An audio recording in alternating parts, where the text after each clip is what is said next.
کیا بنے گا بندے تو سوچ آخرت کی اور بچیوں کو شروع سے ہی ایسا عادی بنانا ہے کہ اس کے اندر پردے کا شوق پیدا ہو، ان کے اندر تواضع، عاجزی، انکساری پیدا ہو۔ کیوں؟ اس لیے کہ بیٹیاں پرایا سودا ہوتا ہے۔ بیٹیاں جب تک ماں باپ کے گھر میں ہیں وہ رشتے کی وجہ سے ان کو مقام ملتا ہے، لیکن سسرال میں جا کر، پرائے گھر میں جا کر ان کو جو مقام ملتا ہے اچھے اخلاق کی وجہ سے، پیسے کی وجہ سے نہیں، چیزوں کی وجہ سے نہیں، خاندان کی وجہ سے نہیں، بلکہ پرائے گھر میں، سسرال میں جا کر لڑکیوں کو جو مقام ملتا ہے وہ اچھی اخلاق کی بنیاد پر ملتا ہے۔ لیکن ہمارے ماں باپ اپنی بچیوں کو اس طرح تربیت نہیں کرتے کہ ہمیں اپنی بچیوں کو پرائے گھر میں بھیجنا ہے، وہاں جا کے یہ عزت کے ساتھ رہ سکے، اس طرح تربیت نہیں ہوتی، جس کی وجہ سے ادھر شادیاں ہو رہی ہے اور ادھر سے مصیبتیں آنی شروع ہو جاتی ہے، دونوں طرف سے لڑائیاں شروع ہو جاتی ہے، شکایتیں ادھر سے بھی آ رہی ہے ادھر سے بھی آ رہی ہے۔ ایک تاجر کا واقعہ ہے، بچیاں زیادہ تھی، وہ اللہ سے دعا کرتا کہ اللہ جلدی جلدی ان بچیوں کا فریضہ ادا ہو جائے تاکہ میں مطمئن ہو کر فارغ ہو کر بیٹھ جائے۔ شادیاں کرنے کے بعد پتا چلا کہ مسئلے تو اب کھڑے ہوئے ہیں، شادی سے پہلے تو کوئی مسئلے نہیں تھے، تو مسئلے شادی کے بعد شروع ہوتے ہیں۔ اور کیوں شروع ہوتے ہیں؟ اس لیے کہ ماں باپ اپنی بچیوں کو دوسرے کے گھر میں رہنے کے مطابق ان کو تیار نہیں کیا۔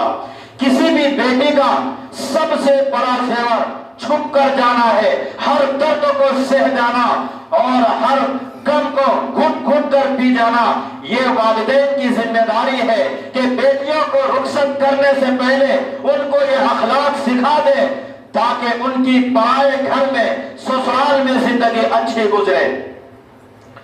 کیونکہ ماں اور ساس کی نظر ایک نہیں ہو سکتے، جیسے مشرق اور مغرب آپس میں نہیں مل سکتے، اسی طرح ساس اور ماں کی نظر ایک نہیں ہو سکتے۔ کوئی ساس کتنا ہی دعویٰ کرے یہ نہیں ہو سکتے، یہ ناممکن ہے۔ ہاں محنت ہوتی، ماحول ہوتا تو یہ سب کچھ ہوتا، لیکن چونکہ محنت نہیں ہے، ماحول نہیں ہے، تو لہذا ساس ساتھی ہے، ماں نہیں بن سکتی۔ تو پھر بیٹی کو رخصت کرنے سے پہلے، بیٹی کو روانہ کرنے سے پہلے اس کو چپ رہنا سکھایا جاتا، ان کو دبنا سکھایا جاتا، اس کو مٹنا سکھایا جاتا، اس کو سہنا سکھایا جاتا، اللہ کی رضا کے لیے، اپنا مقام بنانے کے لیے نہیں بلکہ اللہ کی رضا کے لیے۔ پھر آگے کس کے ساتھ رشتہ ہوتا ہے، خاوند اخلاق والا ہے یا بد اخلاق ہے، میٹھے بول والا ہے یا کڑوے بول والا ہے، یہ تو اللہ بہتر جانتا ہے، لیکن آدمی تو اندھیرے میں تیر چلاتا ہے، مستقبل کو پڑھ کر کوئی چیز کوئی نہیں کرتا۔ اگر اس بچی نے خاموش رہنا سیکھا ہوگا تو پھر اس کی زندگی ہر ایک کے ساتھ خوشگوار گزرے گی۔ اگر اس بچی نے خاموش رہنا نہیں سیکھا تو پھر بہت بڑی مصیبت ہے اس پہ۔ اس لیے آپ اپنی اولاد کو، اپنی بچیوں کو تیار کرو اور زندگی گزارنے کا سلیقہ اور طریقہ بتاؤ۔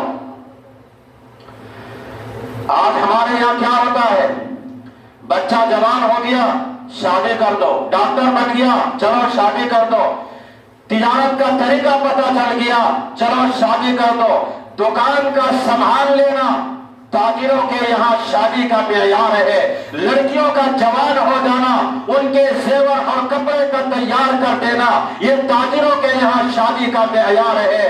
لیکن میرے مسلمانوں، پیسے کمانے تو سیکھے لیکن اخلاق سیکھے کہ نہیں سیکھے، لوگوں کو لے کر چلنے کا طریقہ سیکھا کہ نہیں سیکھا، اپنے مزاج اور اپنی طبیعت کے خلاف چلنا سیکھا کہ نہیں سیکھا۔ اگر ماں باپ نے اپنے بچوں کو اور اپنی بچیوں کو یہ چیزیں نہیں سکھائی تو اس نے ان بچوں پر بھی ظلم کیا اور اپنے اوپر بھی ظلم کیا۔ کل کو جب ان بیٹیوں کی شادی ہو جائے گی، جب ان کی زندگی کا سفر شروع ہوگا